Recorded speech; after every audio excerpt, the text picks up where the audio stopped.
ಶ್ರೀ ಕುಮುದೇಂದು ಮುನಿ ವಿರಚಿತ ಸಿರಿಭುವಲಯ ಒಂದು ಕಿರು ಪರಿಚಯ. ರಾಷ್ಟ್ರಕೂಟ ಅರಸರಲ್ಲಿ ನೃಪತುಂಗ ಅಮೋಘ ವರ್ಷನಿಗೆ ಒಂದು ವಿಶೇಷ ಸ್ಥಾನವಿದೆ. ಕ್ರಿಸ್ತಶಕ 814ರಿಂದ 877ರಲ್ಲಿ ಈ ನೃಪತುಂಗ ಚಕ್ರವರ್ತಿ ಕವಿರಾಜ ಮಾರ್ಗವನ್ನು ರಚಿಸಿದನು. ಕನ್ನಡ ಭಾಷೆಗೆ ಈ ಗ್ರಂಥವು ಆದಿ ಮಹಾಸಾರಸ್ವತ ಸಂಪತ್ತೆಂದು ಪರಿಗಣಿತವಾಗಿದೆ. ಈತನ ಆಸ್ಥಾನದಲ್ಲಿದ್ದ ಜೈನ ದಿಗಂಬರಾಚಾರ್ಯರಾದ ವೀರಸೇನಾಚಾರ್ಯರು ಬಹಳ ಪ್ರಸಿದ್ಧರು. ಈ ವೀರಸೇನಾಚಾರ್ಯರಿಗೆ ಜಿನಸೇನ ಮತ್ತು ಕುಮುದೇಂದು ಎಂಬ ಇಬ್ಬರು ಶಿಷ್ಯರಿದ್ದರು. ಜೈನ ಪುರಾಣವಾದ ಮಹಾಪುರಾಣದ ಕರ್ತೃ ಜಿನಸೇನಾಚಾರ್ಯರಾದರೆ ಅಂಕಕಾವ್ಯವಾದ ಸಿರಿಭುವಲಯದ ಕರ್ತೃವು ಕುಮುದೇಂದು ಮುನಿಗಳಾಗಿದ್ದಾರೆ. ಸಿರಿಭುವಲಯ ಗ್ರಂಥದಲ್ಲಿ ಕುಮುದೇಂದು ಮುನಿಯು ಸಮಕಾಲೀನ ದೊರೆಯಾದ ಸೈಗೊಟ್ಟ ಶಿವಮಾರನನ್ನು ಅನೇಕ ಕಡೆ ಪ್ರಸ್ತಾಪಿಸಿದ್ದಾರೆ.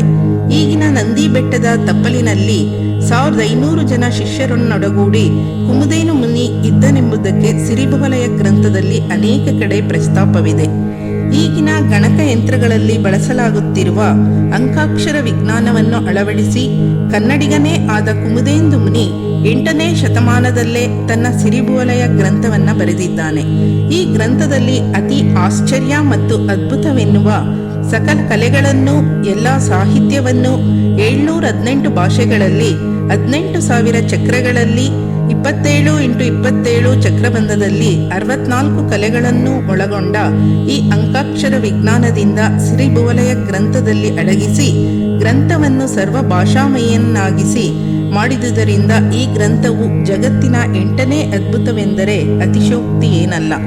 ನೃಪತಂಗನ ಆಸ್ಥಾನದಲ್ಲಿದ್ದ ಸೇನಾಧಿಪತಿಯ ಪತ್ನಿಯಾದ ಮಲ್ಲಿಕಬ್ಬೆ ಎಂಬ ಜೈನ ಶ್ರಾವಕಿಯು ಕುಮುದೇಂದು ಮುನಿಯ ಸಿರಿಭುವಲಯ ಗ್ರಂಥದ 8 ಪ್ರತಿಗಳನ್ನು ಮಾಡಿಸಿ 8 ಜೈನಾಚಾರ್ಯರುಗಳಿಗೆ ಶಾಸ್ತ್ರದಾನ ಮಾಡಿದ್ದಳೆಂದು ತಿಳಿಯುತ್ತದೆ. ಆ ಪೈಕಿ ಒಂದು ಪ್ರತಿಯು ಕೈಕಾಗದದ ಪ್ರತಿರೂಪದಲ್ಲಿ ಆಸ್ಥಾನ ವಿದ್ವಾಂಸರು ಶತಾವಧಾನಿಗಳೂ ಆದ ದೊಡ್ಡಬಲೆಯ ದಿವಂಗತ ಶ್ರೀ ಧರಣೇಂದ್ರ ಪಂಡಿತರಲ್ಲಿತ್ತು.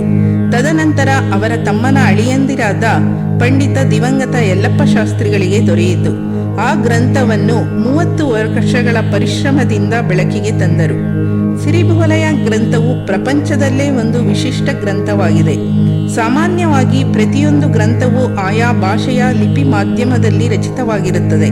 ಆದರೆ ಈ ಗ್ರಂಥವು ಯಾವುದೇ ಭಾಷೆಯ ಲಿಪಿಯೂ ಇಲ್ಲದೆ ಕನ್ನಡದ ಅಂಕೆಗಳ ಮಾಧ್ಯಮದಲ್ಲಿ ಚಕ್ರಬಂಧ ರೂಪದಲ್ಲಿ ರಚಿತವಾಗಿದೆ.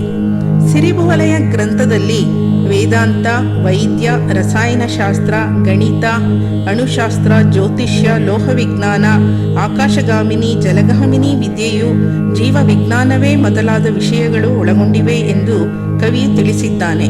ಸಿರಿಭುವಲಯ ಗ್ರಂಥವು ಕನ್ನಡ ಭಾಷೆಯ ಧ್ವನಿಗಳನ್ನೇ ಪ್ರಧಾನವಾಗಿಟ್ಟುಕೊಂಡು ಪ್ರಪಂಚದ 718 ಭಾಷೆಗಳಿಗೂ ಪರಿವರ್ತನೆ ಮಾಡಲು ಸಾಧ್ಯವಾಗಿರುವ ಏಕೈಕ ಗ್ರಂಥವಾಗಿದೆ.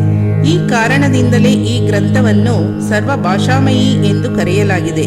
ಈ ಅಂಕಾಕ್ಷರ ವಿಜ್ಞಾನದಲ್ಲಿ ಪ್ರಪಂಚದಲ್ಲಿರುವ ಸಕಲ ಭಾಷೆಗಳನ್ನೂ ಕಟ್ಟಿಡುವ ಮಹಾಶಕ್ತಿ ಕನ್ನಡಕ್ಕಿದೆ ಎಂದು ಕುಮುದೇಂದು ಮುನಿಯು ಅಂದೇ ತೋರಿಸಿದ್ದಾರೆ.